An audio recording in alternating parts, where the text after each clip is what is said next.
এক বছর পর আজকে থেকে আবারও গ্রিন টি খাওয়া শুরু করতেছি।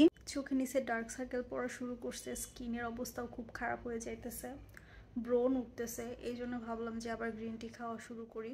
আগে তো রেগুলার গ্রিন টি খাওয়া হতো, এখন আসলে আলসেমির কারণে খাওয়া হয় না।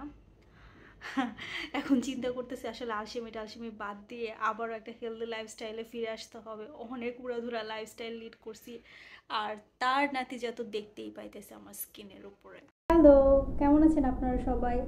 আমি তো এই কয়েকদিন একটু অসুস্থ ছিলাম, গতকাল থেকে মোটামুটি একটু সুস্থ হয়েছি। আমি আসলে একটু অনিয়ম করলে অসুস্থ হয়ে যায়। আমার জ্বর এখনো ভেতরে ভেতরে আছে।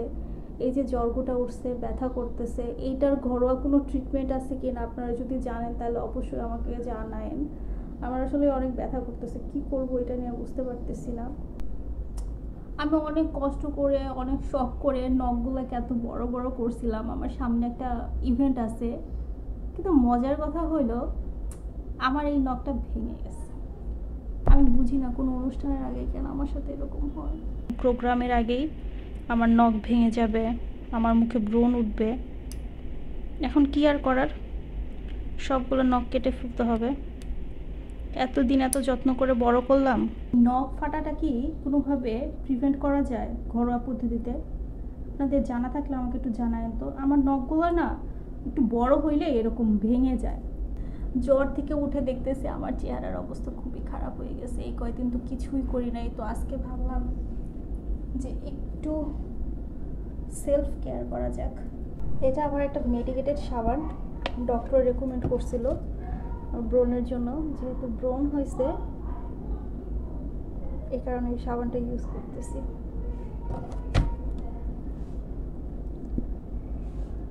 এটা লোটাসের স্কার্ফ। এখন একটু স্কার্ফ করব। এই স্কার্ফটা ইন্ডিয়া থেকে আনা হয়েছিল, আমার কাছে তো ইউজ করতে ভালো লাগতেছে।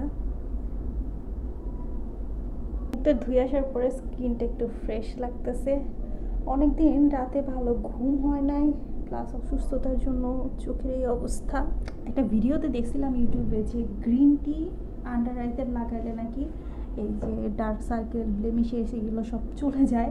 তো আমি কোনোদিনও ট্রাই করি নাই, আজকে ট্রাই করে দেখি। এটা কটন দিয়ে ইউজ করব।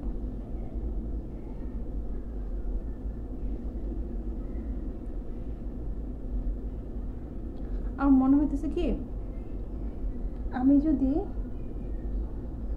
এইভাবে অনেক বড় কটন নিয়ে গ্রিন টিতে ভিজে চোখের উপর দিয়ে রাখতে পারতাম তাহলে মনে হয় ভালো লাগতো, বাট এখন সেটা করার সুযোগ আর সময় নাই।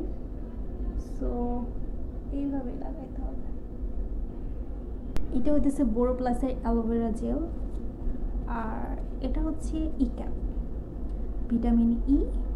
তো এই দুইটা দিয়ে এখন আমি একটা নাইট ক্রিম বানাবো।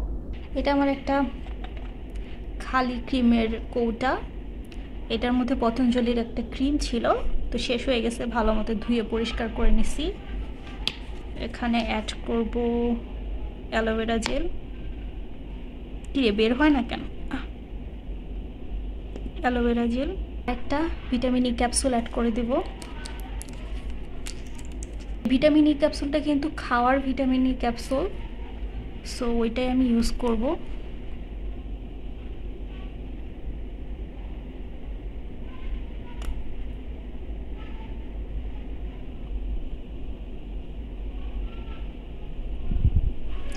এখন এটাকে ভালোভাবে মিক্স করব। ভালোভাবে মিক্স করে নিছি। এখন এই ক্রিমটা আমি লাগাবো। চশমা। আচ্ছা, আপনারা কোন নাইট ক্রিম ইউজ করেন, আর কোন নাইট ক্রিমটা আপনাদের কাছে মনে হয়েছে যে এটা ভালো, আমাকে একটু সাজেস্ট করেন তো। আমার কাছে মনে হয় সবচেয়ে বেস্ট নাইট ক্রিম হইতেছে বোরোলিন। আর একটু লিপ বাম লাগাবো।